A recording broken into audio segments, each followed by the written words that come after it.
My name is Nick. I'm the Electronics Project Manager for aFe Power. I'm here to show you what comes in the box when you order a Scorcher Pro, and later on, we're gonna work on programming your vehicle. So what comes in the box when you order a Scorcher Pro is your actual programmer itself, a micro USB cable used for updating the firmware and your tunes, and also the OBDII cable that plugs into the unit and into your vehicle in order to program your tunes. So the first step in programming your vehicle is to locate the OBDII port on the driver's side kick panel. Plug in the OBDII cable into the OBDII port, plug in the cable into the programmer itself, key on the vehicle 2 notches to the accessories on position, but do not start the vehicle. On push to start vehicles, press the button twice to key it on, but do not step on the brake as this will start the vehicle. So once your programmer is turned on, the first step you're going to do is select Program Vehicle from the main menu. If this is the first time that you're connecting to the vehicle, select Connect.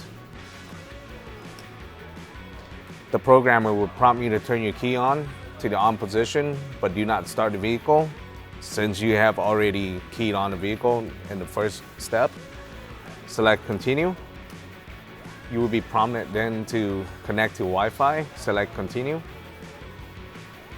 The programmer will now verify the vehicles, and the programmer will connect to the vehicle and download all the necessary files for that vehicle.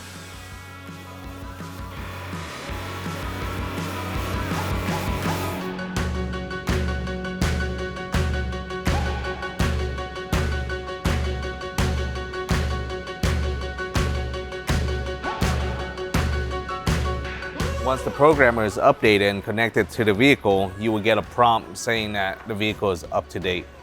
Select OK. There will be another update to the firmware.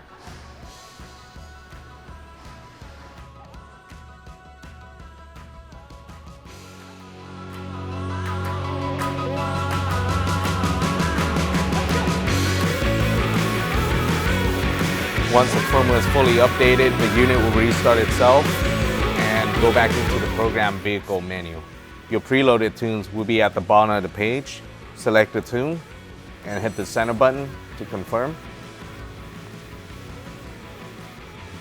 On this menu, you can change the fuel octane, the auto stop start, spark, and the speed limiter.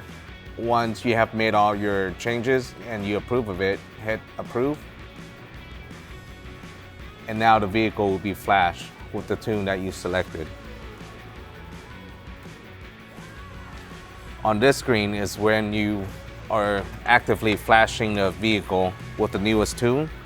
It is important to not touch the key or the ignition button during this process, as this may corrupt the vehicle's firmware and cause damage to the ECU. This will also cause the vehicle to not turn on once the process is complete. This process can take up to 10 minutes to complete.